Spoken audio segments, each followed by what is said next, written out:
Hello दोस्तों, नमस्कार। Study with genius पर आप वीकली क्लास में आप सभी का स्वागत है। साथियों, जैसा कि आप लोगों को पता है कि स्टडी विद जीनियस की वीकली क्लास रहती है जिसमें हम इंग्लिश ग्रामर पढ़ते हैं और इंग्लिश ग्रामर में हमारा जो है आर्टिकल्स जो एक चैप्टर था वो कंप्लीट हो चुका है। आज एक मरदफ़ा फिर है हम नए चैप्टर की ओर जा रहे हैं और आज हमारा नया चैप्टर पहले बार स्टार्ट होने वाला है और उस चैप्टर का नाम है प्रीपोजिशंस। क्या पढ़ने वाले हम प्रीपोजिशंस जो है पढ़ने वाले हैं। तो सभी स्टूडेंट को जो है सूचित किया जाता है साथियों, जिन लोगों ने भी अभी तक हमारी क्लासेस नहीं देखी है आर्टिकल्स की वो देख सकते हैं। साथ साथ स्टडी विद जीनियस पर 9th to 12th तक के सभी स्टूडेंटों को जो है रेगुलरली सारे सब्जेक्ट क्लियर करके पढ़ाया जाता है। तो हम बात करते हैं साथियों प्रीपोजिशंस की। तो सबसे पहले आप लोगों को मैं प्रीपोजिशंस पढ़ाने से पहले प्रीपोजिशंस की एक डेफिनेशंस पढ़ाते हैं। हम एक डेफिनेशंस की बात करते हैं। आज का हमारा जो है सब्जेक्ट है प्रीपोजिशंस। ठीक है, क्या है प्रीपोजिशन जो है हमारा आज का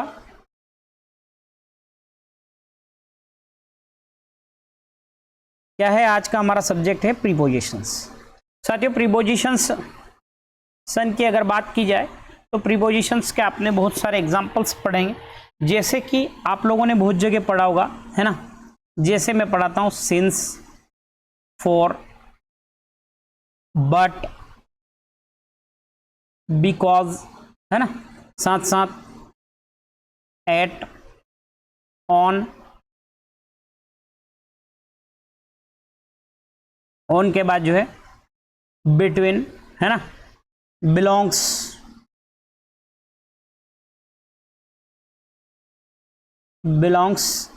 ये सारे हमारे बहुत तरह के जो है प्रीपोजिशंस वर्ड होते हैं।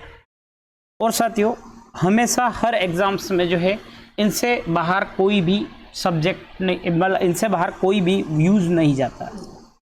जब हम प्रीपोजिशंस की बात करते हैं तो प्रीपोजिशंस क्या करते हैं, प्रीपोजिशंस की डेफिनेशंस बनाने से पहले आप लोगों को एक वर्ड लिखाता हूं मैं, और उस प्रीपोजिशंस का मतलब होता है जिसकी पोजीशंस फिक्स हो, जो रिलेटिव हो और अपने आप में किन्हीं दो नाउन्स को, नाउन को प्रोनाउन से, प्रोनाउन को नाउन से अगर कोई जोड़ने का प्रयास करता है, हम उसे क्या कहते हैं, प्रीपोजिशंस कहते हैं।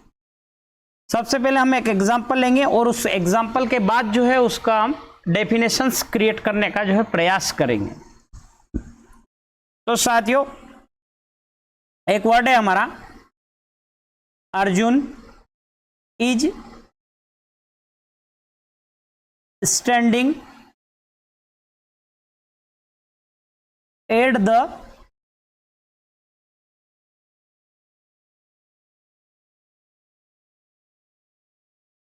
मंदिर गेट, है ना।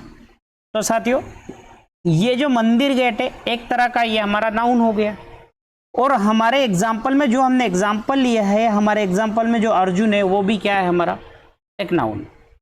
अब ये नाउन खड़ा है, इस वर्ड का मतलब ये होता है अर्जुन इज स्टैंडिंग, अर्जुन खड़ा है या रुका हुआ है। कहाँ रुका हुआ? एट द मंदिर गेट, मंदिर के गेट पर अर्जुन जो है रुका हुआ है। तो पता है, यहां तक अगर हम बात करते हैं कि अर्जुन रुका हुआ है, कहां पर रुका हुआ है, मंदिर गेट पर, तो ये जो एक वर्ड होता है एट, ये इन दोनों के बीच में नाउन नंबर 1 हमारी होगी नाउन। इसके बाद साथियों हम टेंस पढ़ेंगे, टेंस के बाद जो है एक्टिव पैसिव वॉइस पढ़ेंगे, फिर नाउन प्रोनाउन, पूरा इंग्लिश जो है ग्रामर आपको पूरा कंप्लीट करवाया जाएगा। तो साथियों, हमारी एक नाउन यहां पर है अर्जुन। अर्जुन को जो है मंदिर गेट पर खड़ा है, इन दोनों चीजों को अगर कोई जोड़ रहा है तो हमने उसे क्या कहा, प्रीपोजिशंस कहा। जोड़ रहा है, एक इस तरह से भी कह सकते हैं, एक इस तरह से भी कह सकते हैं कि इन दोनों के बीच में जो रिलेशन दर्शाता है, किसी भी सेंटेंस में दो नाउनों के बीच में, दो नाउन या प्रोनाउन के बीच में, एक दूसरे के बीच में जो रिलेशंस, जो रिश्ता है उनका, वो दर्शाता है, हम उसे क्या कहेंगे, हम उसे प्रीपोजिशंस कहेंगे। प्रीपोजिशंस की ऐसा कोई डेफिनेशंस कभी किसी एग्जाम्स में नहीं आती, लेकिन आप लोगों को समझाने के लिए जो है हमने उसका यूज किया है। तो साथियों आज हम फर्स्ट डे के हिसाब से आप लोगों को पता है कि हम जो है प्रीपोजिशंस वगैरह सब चीज़ें जो है एक रूल के माध्यम से करते हैं, और उस रूल के माध्यम से आप लोगों को आज मैं शुरू करता हूं। ठीक है, आज शुरू करते हैं। आज हमारा फर्स्ट डे है प्रीपोजिशंस में, और आज की जो है इस फर्स्ट क्लासेस में मैं आप लोगों के बीच में फर्स्ट रूल के हिसाब से फर्स्ट जो आप इस तरह से आपकी जो नोट्स चल रही है इंग्लिश ग्रामर की, उस ग्रामर से इंग्लिश में आप लोग देखिएगा कि फर्स्ट रूल या फर्स्ट चीज पढ़ रहे हैं। आप लोगों को बताता हूं मैं, कुछ वर्ड हैं जैसे कि आप लोगों ने किसी दिन में किसी डेट में अलग अलग चीज़ों का यूज देखा होगा।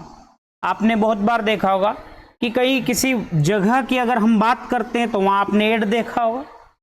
कहीं आपने किसी तारीख की बात की होगी कि हमारा इंडिपेंडेंस डे है ऑन 15 अगस्त, कब है इन 2023 इन दिसंबर एट 9 o'clock, इस तरह से वर्ड का यूज देखा होगा। तो आज जो है मैं आप लोगों को बताता हूं कि कैसे इनका यूज करना है। सबसे पहला वर्ड है हमारा ऑन, दूसरा है एट, तीसरा है हमारा इन, फिर से बात करेंगे हम फोर्थ इन, फिफ्थ जो है हमारा एट और ऑन। हमेशा ध्यान रखिएगा साथियों, जब आप लोगों से किसी डेफिनेट डे की पर्टिकुलर जैसे किसी दिन का अगर आपको कोई नाम ले देता है तो हम क्या कहेंगे, ऐसी चीजों को कहेंगे डेफिनेट। डेफिनेट डे तो क्या हो जाएगा, डेफिनेट डे के लिए कभी भी आपसे कोई भी किसी डे की बात करता हो डेफिनेट डे की, तो हम उस डेफिनेट डे में क्या कहेंगे, हम कहेंगे उस डे में हमेशा ऑन का यूज होगा। जैसे एग्जाम्पल्स की बात करते हैं, ऑन संडे, ऑन मंडे। तो आपको कहीं भी ग्रामर में इस तरह की मिस्टेक्स पाई जाए कि कभी भी किसी डेफिनेट डे की बात हो और आपसे कहा जाए कि एट, इस तरह से ऑप्शन दिए जाए कि on, at, in, at, on, upon, तो हम किसका यूज करेंगे, हमेशा एक डेफिनेट डे में हमेशा ऑन का यूज होगा। किसका यूज होगा, ऑन का यूज होगा। सेकंड बात करते हैं साथियों एट, जब आपको कहीं भी किसी भी चीज में डेफिनेट टाइम दिया हो, जैसे 9 o'clock, 3 o'clock, 7 o'clock, 9 AM, ऐसी चीज में हम किसका यूज करेंगे, एक डेफिनेट टाइम के यूज में एट का यूज करेंगे। तो क्या दे रखा है आप लोगों को, जैसे एट 12 o'clock, एट 9 AM, अगर मैंने आपसे कहा है तो, है ना, क्या कहा है, मैंने कहा है कि डेफिनेट टाइम्स की अगर हम बात करते हैं तो ऐसी स्थिति में हम किसका यूज करते हैं, एट का यूज करते हैं। साथियों जब हम प्रीपोजिशंस कंप्लीट कर लेंगे हर संडे को पढ़ के, उसके बाद जो है हमारा एक वीकली टेस्ट होगा, और उस वीकली टेस्ट को अगर पूरा पढ़ने के बाद आप वीकली टेस्ट कर लेते हो तो क्लास 9th से 12th तक की ऐसी ग्रामर नहीं है कि इस सिलेबस से बाहर जाने वाली है। अगर आपको कोई व्यक्ति डेफिनेट, इनका यूज कहाँ करेंगे हम, इनका यूज करेंगे कोई व्यक्ति अगर आपसे डेफिनेट मंथ की बात करे, मंथ का मतलब होता है सब महीना, डेफिनेट एक प्रॉपर दिन की बात करें तो हम ऑन लगाएंगे, एक प्रॉपर टाइम की बात करता है कोई तो हम एट लगाएंगे, कोई अगर प्रॉपर मंथ की बात करता है, महीने की बात करता है, किसी माह का नाम लेता है तो हम क्या लगाएंगे, हम करेंगे यूज इन का। जैसे इन जनवरी, इन मार्च। अगर आपसे कोई पर्टिकुलर किसी मंथ की बात करता हो तो कौन से प्रीपोजिशंस का यूज करने वाले हो, इनका यूज करेंगे। फिर से है एक और इन, एक और इन का आप कहां यूज करोगे, तो उस इन का यूज करोगे आप ईयर में। किसमें बात करोगे, डेफिनेट ईयर में। सीधी सी बात ध्यान रखिएगा, इसकी लास्ट में आप लोगों को एक ट्रिक भी दूंगा, है ना, एक ट्रिक भी दूंगा, उस ट्रिक से जो है आपको और क्लियर हो जाएगा। डेफिनेट अगर ईयर की बात हो तो हम किसका यूज करेंगे, इनका यूज जो है करने वाले हैं। जैसे इन 2023, इन 2021, इस तरह से अगर किसी पर्टिकुलर ईयर की बात हो तो आप क्या करोगे, इनका यूज करोगे। अब आती है एट की बात। एक बार एट का यूज किया था हमने डेट टाइम में, एक बार फिर याद करेंगे हम कहाँ करेंगे, अगर आपको किसी भी वाक्य में, किसी भी सेंटेंस में अगर डेफिनेट लोकेशंस की बात हो, पर्टिकुलर किसी भी लोकेशन की, है ना, तो हम किसका यूज करेंगे, तो ऐसी स्थिति में हम एट का उपयोग करने वाले। जैसे एट राम मंदिर अयोध्या, ठीक है, किसी भी चीज का है, जैसे कि एट फ्रीगंज, एट घंटा घर चौराहा, एट लाल घाटी भोपाल। ऐसे वर्ड जहां पर एक प्रॉपर लोकेशंस की बात हो और लोकेशंस हमारी डेफिनेट हो, वहां पर हम एक आर्टिकल्स को, एक प्रीपोजिशंस का यूज करते हैं, उस प्रीपोजिशंस का यूज होगा एट। अब फिर से एक बार और ऑन का यूज हुआ है, तो ध्यान रखिएगा साथियों, डेफिनेट टाइम और डेफिनेट डे। क्या क्या है, डेफिनेट डेट। अब डेफिनेट डेट किस तरह से आएगी, जैसे कि आपको कोई दे देता है कि हमारा जो है इंडिपेंडेंस डे या रिपब्लिक डे कब है, ऑन हमारा, जब हम बात करते हैं इंडिपेंडेंस डे की, ऑन 15 अगस्त। आपका जन्म कब हुआ अगर मैंने पूछा है तो आप क्या कहोगे, ऑन 2 मार्च,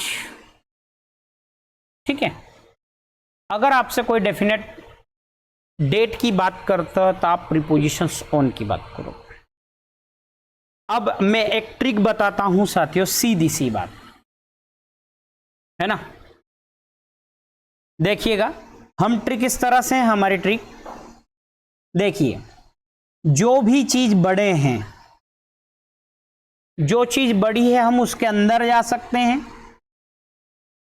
किसी चीज के अंदर गए तो हमने इनका यूज किया।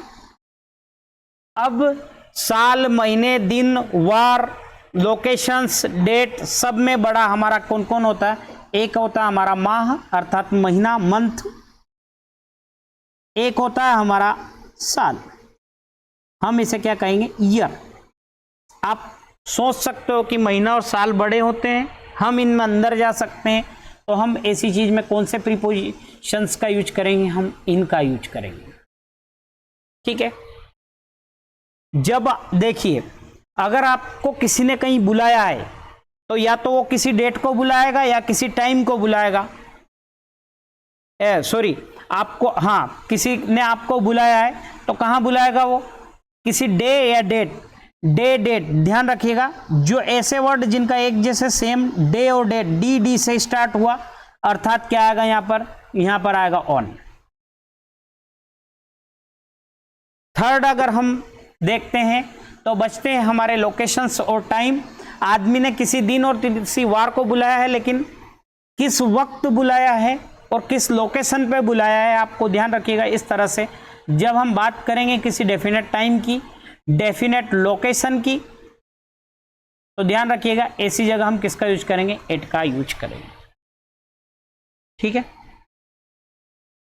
अब इसका एक एग्जांपल्स ले लेते हैं हम, किस तरह से जो है इसके एग्जांपल्स भी बना लेते हैं,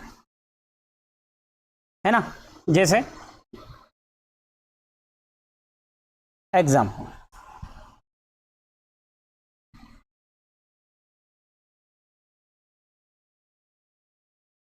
आई विल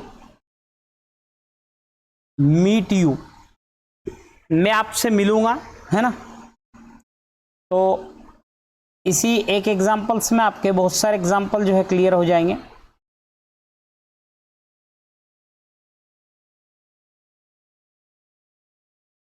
ठीक है, मैं आपसे मिलूंगा, लेकिन कब मिलूंगा, एक पर्टिकुलर डेट दे देता हूं, जैसे कि मैंने दे दी, है ना, 15 मार्च, है ना। मैं किस साल में आपसे मिलने वाला हूं, है ना 2021,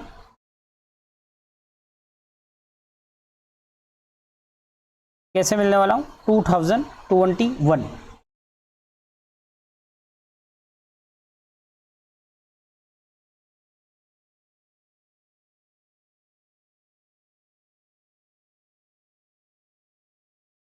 ठीक है, अगर मैं आपसे मिलूंगा किस महीने में मिल रहा हूं तो दिसंबर में। ठीक है, किस टाइम पे मिल रहा हूं, मैं मान लेता हूं 11 o'clock को मिल रहा हूं।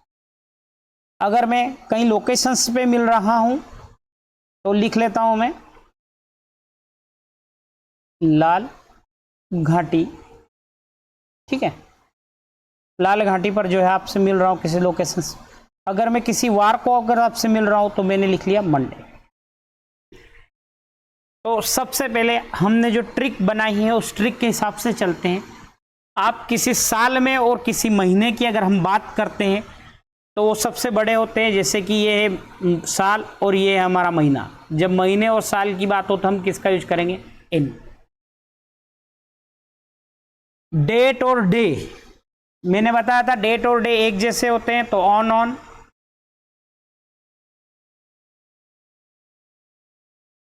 अब मैंने बताया था लोकेशन और टाइम, जब लोकेशन और टाइम की बात आती है तो क्या आएगा, एट। ठीक है, यहां से on in at, on in at में किसी भी प्रकार का जो है आपको डाउट्स नहीं रहा। यहां तक आप लोगों को क्लियर हो गया होगा, डाउट है, नो डाउट। चलते हैं साथियों अगली चीज पे। ठीक है, नेक्स्ट अब हमारा जो है सेकंड नंबर्स का रूल होता है, सेकंड चीज पर बात करते हैं। ठीक है, ये जो रूल है ध्यान रखना, अगर आप किसी डिजीज से कोई अगर किसी की डेथ अगर डिजीज से हो जाती है, देखो मौत होती है, मौत को हम क्या कहते हैं, मौत को हम कहते हैं डेथ। इसे हिंदी में भी लिख लेंगे हम मृत्यु। अब किसी भी आदमी की मृत्यु वो दो तरह से संभव होती है, या तो किसी एक्सीडेंटल हो, आदमी कोई हो वो एक्सीडेंटल रूप में एक्सपायर हो सकता है, तो हम क्या लिख लेंगे, एक्सीडेंट। अगर कोई आदमी है किसी बीमारी से ग्रस्त था, वो जो एक्सपायर हो जाता है तो हम उसे कहते हैं डिजीज। डिजीज का मतलब होता है किसी बीमारी से, एक्सीडेंट का मतलब तो आप समझते हो कि दुर्घटना से। जब बात आती है डिजीज की और बात आती है दुर्घटना की, तो ध्यान रखना जब भी कोई आदमी एक्सीडेंट से मरता है तो हम उसमें एक प्रीपोजिशंस का यूज करते हैं और वो करते हैं इन। जब कोई आदमी किसी बीमारी से एक्सपायर हो जाता है उसमें यूज किया जाता है of.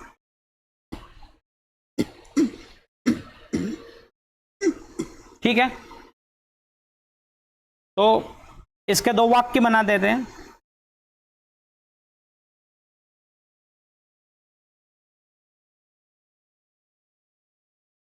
Her father died a road accident। इसी तरह से एक और बनता है, she died हार्ट अटैक। ध्यान रखिएगा, एग्जाम्पल नंबर 1 की अगर हम बात करते हैं, एग्जाम्पल नंबर 1 हमारा जो है एग्जाम्पल नंबर जो है सेकंड, हर फादर डाइड, उसके फादर जो है एक्सपायर हुए हैं अ रोड एक्सीडेंट। मैंने कहा था जब हम एक्सीडेंट की बात करते हैं तो किस प्रीपोजिशंस का यूज करते हैं, अगर हम किसी भी चीज में एक्सीडेंट की बात करते हैं तो प्रीपोजिशंस इन का यूज करते हैं, इन रोड एक्सीडेंट। हार्ट अटैक बीमारी है, कैंसर है ना, किसी भी तरह का अगर किसी डिजीज का नाम लिया है आपसे, हार्ट अटैक हुआ, तो इस तरह की डिजीज से अगर आदमी कोई शांत होता है, एक्सपायर होता है, तो वहां किसका यूज कहता है, ऑफ का यूज किया जाता है। अब आपको डिजीज और एक्सीडेंटल केस में अगर किसी भी प्रीपोजिशंस का अगर यूज कोई पूछेगा तो आज के बाद आप भूलेंगे नहीं। अगर आप एक्सीडेंट से कोई एक्सपायर होता है तो वहां किसका यूज करेंगे, हम इन का यूज करेंगे। अगर कोई किसी भी डिजीज से अगर एक्सपायर होगा तो हम किसका यूज करेंगे, ऑफ का यूज करेंगे। ठीक है, नेक्स्ट चलते हैं साथियों, थर्ड केस नंबर थर्ड। देखिए विथ का यूज बता रहा हूं आपको। जब आप किसी भी चीज को किसी भी इंस्ट्रूमेंटल का यूज करते हैं, आप इंस्ट्रूमेंट या किसी भी वेपन का यूज करते हैं मार धाड़ काट में, या आप किसी भी टूल्स का अगर उपयोग करते हैं, जैसे पेन पेंसिल हुआ, इंस्ट्रूमेंट किसी भी तरह का उपकरण हो, किसी भी तरह का वेपन्स हुआ, ऐसी चीज में इन चीजों के साथ हमेशा जो है विथ का उपयोग करेंगे। किस तरह से, जैसे cut the Apple a nif. Nif का मतलब होता है चाकू। अगर सेवफल कटा है किससे, चाकू से, तो हम किसका यूज करेंगे, विथ। ठीक है, जैसे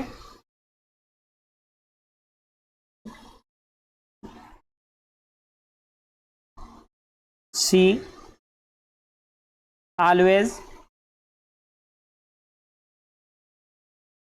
राइट्स अ पेंसिल। आपको पता है कि पेंसिल एक इंस्ट्रूमेंट है, ये भी एक इंस्ट्रूमेंट है, ये एक टूल से, तो किसका यूज करोगे आप, विथ। वो हमेशा लिखती है किसके साथ, पेंसिल के साथ। ओके, नेक्स्ट चलते हैं साथियों। अब बात करते हैं एक जैसे शब्द हैं, और एक जैसे शब्द कौन कौन से हैं। एक जैसे शब्द हैं एबो, ऑन, अंडर और बिलो। ठीक है, और इससे भी ऊपर एक चीज यूज होती, अवर। 1 2 3 4 5, हमारा जो ये सेशन नंबर 4। ओवर, ओवर का मतलब हुआ साथियों, जब भी कोई चीज या तो वो हवा में हो या बहुत ही ऊपर हो। जैसे आप जहां रहते हो, आप यहां खड़े हो, आप खड़े क्षेत्र से भी अधिक ऊपर की बात हो, जैसे आप छत पे खड़े हो और आकाश में कोई चीज अगर आपको दिखती है, ऐसी चीज में हम ओवर का उपयोग करते हैं। एग्जाम्पली एरोप्लेन। एबो की बात करते हैं, आप खड़े हैं, आपके सिर के ऊपर कोई स्थिर चीज है, जैसे कि आपका पंखा। अगर कोई टेबल इस तरह से मैं मान लेता हूं कि ये एक जो है टेबल है, ठीक है। अगर मैं इस टेबल के ऊपर यहां पर इससे टच होकर कोई पर्टिकुलर सामान ए रखा हो तो ये ऑन द टेबल। अगर इस टेबल की इस बाउंड्री के अंदर यहां पर कोई चीज रखी हो तो हम उसे क्या कहेंगे, अंडर द टेबल। और जब आपको किसी भी चीज का लेवल, पोजीशंस और साथ साथ किसी भी रैंक का अगर अनुभव हो, तो उस स्थिति में अगर कोई चीज या आपकी रैंक आपके सीनियर से क्या है, बिलो द सीनियर है, अगर आपकी पोजीशंस, आपका लेवल जो है आपकी किसी भी दोस्त या आपके किसी भी फ्रेंड से अगर ऊपर है, तो ऐसी चीज में हम किसका यूज करेंगे, एबो का यूज करेंगे। समझ गए होंगे सारे एग्जाम्पल, एबो, ओवर, ऑन, अंडर, बिलो और एबो। तो बात करते हैं साथियों जैसे सबसे पहले मैं जो है आप लोगों के बीच में एबोक्वेब,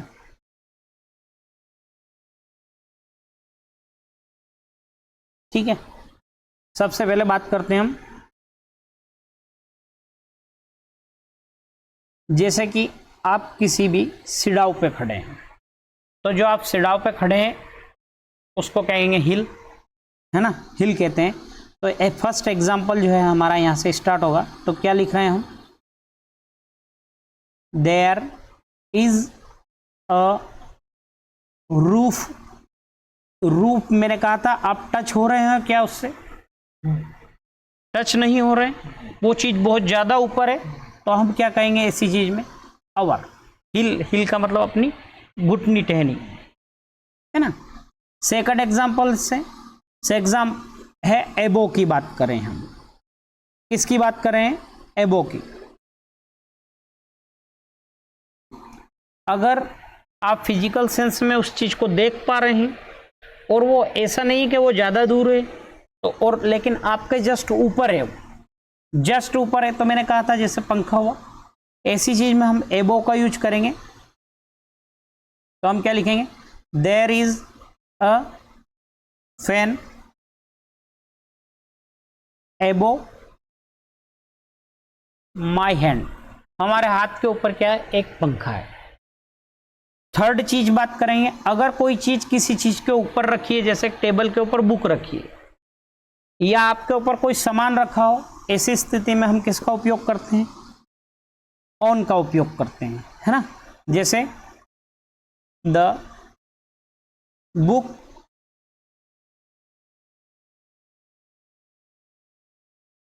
ऑन द टेबल। तो क्या कहेंगे हम, the book on the table. Book कहां रखी? On the table. फोर्थ बात करते हैं हम, बात करेंगे अंडर की।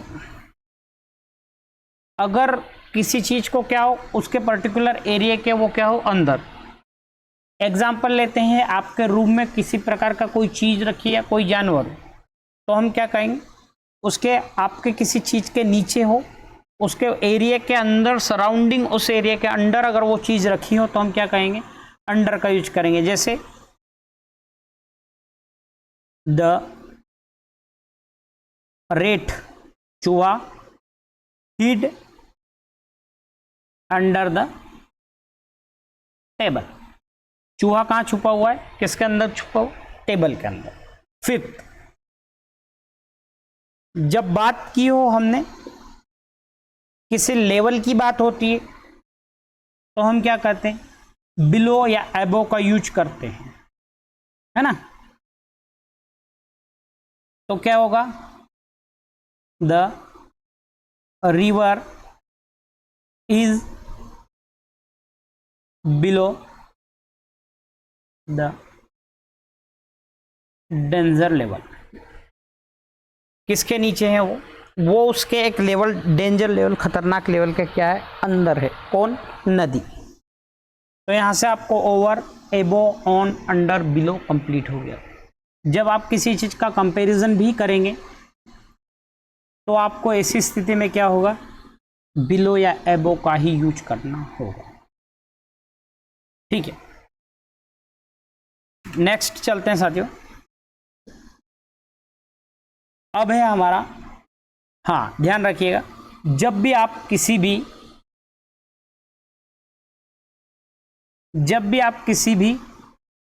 पेड़ की छाया में, तो हम क्या लेंगे, ट्री शेडो।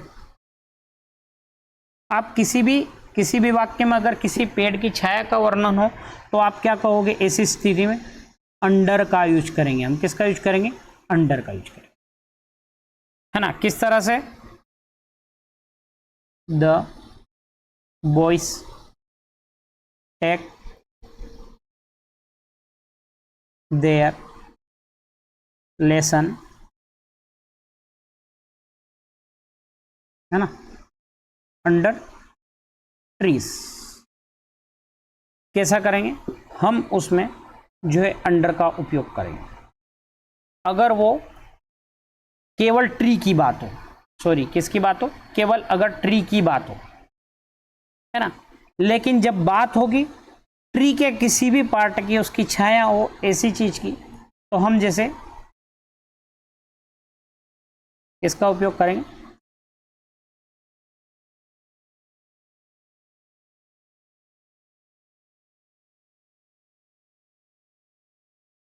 ट्री की, और बात अगर की जाए ट्री शेडो, तो हम क्या कहेंगे, अंडर ट्री। और जब उसके शेडो की बात की जाए, इसी सेंटेंस को अगर हम ट्री के छांव के रूप में व्यक्त करते हैं तो किस तरह से, the boys take their lesson the shadow of tree. जब आपको किसी भी चीज की छाया की बात हो तो हम क्या कहेंगे, इन। ध्यान रखिएगा, अगर आप किसी चीज, क्योंकि अगर आप किसी चीज के अंडर हो, जैसे मान लेता हूं ये चीज, अगर आप इसके एरिया में हो अर्थात आप इसके अंदर हो, आप इसके अंडर हो क्योंकि पेड़ है ऊपर, आप बैठे हो यहां पर, तो वही फार्मूला लगेगा जो टेबल में लगा था, तो क्या कहलाएगा, आपका फार्मूला अंडर का कहलाएगा। लेकिन छाई इस तरह से फैली हुई है और आप इसके बीच में हो, तो कौन सा फार्मूला लगेगा, इनका फार्मूला जो है यहां पर लगेगा। ठीक है, ओके। नेक्स्ट चलते हैं साथियों, यहां तक मेरे हिसाब से आप सभी को क्लियर हो गया होगा। साथ ही साथ ध्यान रखना कि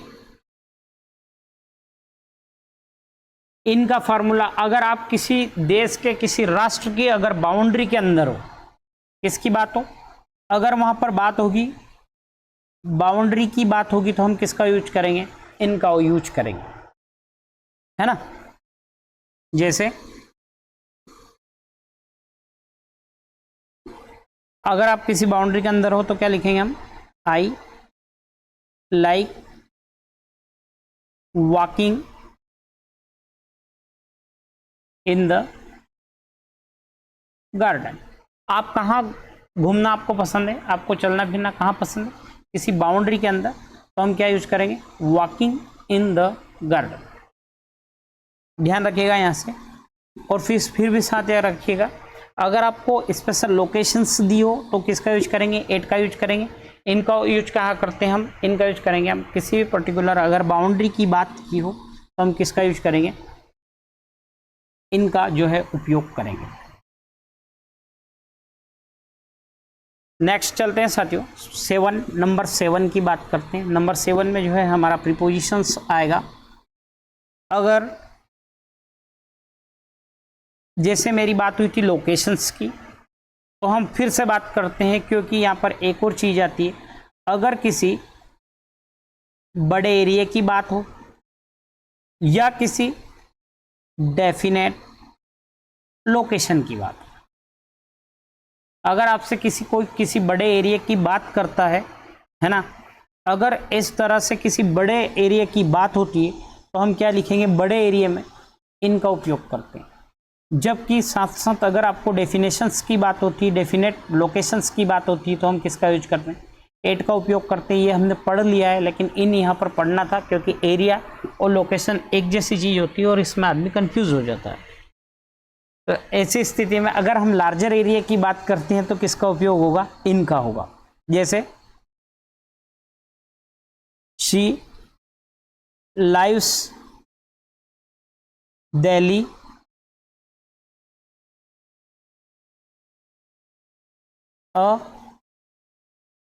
सॉरी, हम नोट कर लेते हैं,